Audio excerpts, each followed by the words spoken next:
হাদিসে প্রিয় নবী সাল্লাল্লাহু আলাইহি ওয়াসাল্লাম ছেলেদের হারাম কাজ সম্পর্কে বিস্তারিত বর্ণনা করেছেন এবং এই ছোট ছোট হারাম কাজের জন্য হাসরের ময়দানে তাদের ভয়ঙ্কর শাস্তির মুখোমুখি হতে হবে। প্রিয় দর্শক, আজকে আপনাদের পুরুষের 10টি হারাম কাজ সম্পর্কে জানাবো। এই হারাম কাজ থেকে প্রিয় নবী বারবার বিরত থাকতে বলেছেন। প্রিয় নবী বলেছেন, যে ব্যক্তি আমার হাদিস অন্য কাউকে শেয়ার করলো তার জন্য আল্লাহর বিচার দিবসে আমার শাফায়াত ওয়াজিব হয়ে যাবে। অবশ্যই ভিডিওটি সবাইকে শেয়ার করবেন এবং মুসলিম ভাইদেরকে এই 10টি কাজ থেকে বিরত থাকার জন্য জানিয়ে দিবেন। তো চলুন বেশি কথা না বলে শুরু করি আজকের ভিডিও। অবশ্যই ভিডিওটি সম্পূর্ণ দেখবেন এবং এই 10টি হারাম কাজ সম্পর্কে জেনে যাবেন। 1 নম্বরে রয়েছে হাতে পায়ে মেহেদি লাগানো। প্রিয় দর্শক, পুরুষদের জন্য হাতে পায়ে মেহেদি লাগানো নিষিদ্ধ। প্রিয় নবী সাল্লাল্লাহু আলাইহি ওয়াসাল্লাম বলেছেন, নারী পুরুষের হাত বিবেচনা করা হয় হাতের মেহেদি দিয়ে। নারীদের হাত সব সময় মেহেদিতে রাঙানোই উত্তম। 2 নম্বরে রয়েছে নিরেট বা এক কালারের লাল ও হলুদ রঙের পোশাক পরিধান করা। অবশ্যই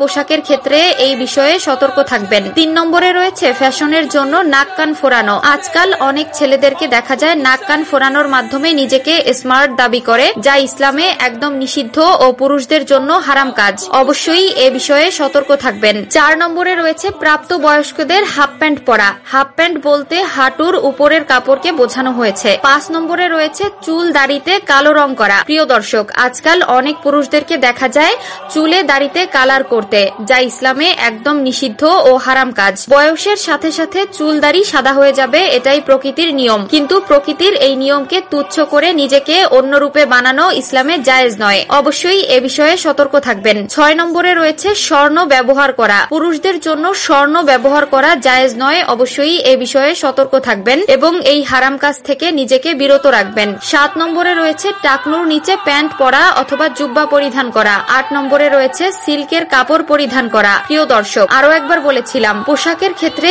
অবশ্যই একটু সতর্ক থাকবেন। পুরুষদের জন্য যে সকল পোশাক হারাম তা কখনোই পরিধান করবেন না। 9 নম্বরে রয়েছে নারীদের মতো মাথার চুল লম্বা রাখা। 10 নম্বরে রয়েছে নারীদের মতো পোশাক পরিধান করা ও তাদের অনুকরণ করা। আজকাল ফেসবুক ও অন্যান্য সোশ্যাল মিডিয়ায় ঢুকলে দেখা যায় ভাইরাল হওয়ার জন্য ছেলেরা মেয়ে সেজে অভিনয় করে, মেয়েদের মতো চলাফেরা করে ও পোশাক পরিধান করে, যা ইসলামে নিষিদ্ধ এবং সম্পূর্ণ হারাম।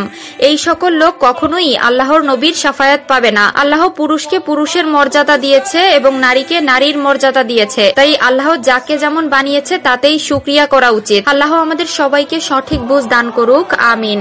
মানুষ ঘুমালে তার আত্মা আকাশে চলে যায় এবং তাকে আল্লাহর আরশের কাছে সিজদা করার জন্য নির্দেশ দেওয়া হয়। যে ব্যক্তি পবিত্র অবস্থায় ঘুমায় তার আত্মা আল্লাহর আরশের কাছেই সিজদা দেয় এবং যে ব্যক্তি অপবিত্র ছিল তার আত্মা আরশ থেকে দূরে সিজদা দেয়। বাইহাকি ইমাম বুখারী এই হাদিসটি তার তারিকুল কাবির গ্রন্থে বর্ণনা করেছেন। মহানবী সাল্লাল্লাহু আলাইহি ওয়াসাল্লাম বলেছেন, যে ব্যক্তি পবিত্র অবস্থায় ঘুমায় তার মাথার কাছে একজন ফেরেশতা রাত যাপন করে এবং ওই ব্যক্তি জাগ্রত হওয়ার পূর্ব পর্যন্ত দোয়া করতে থাকে।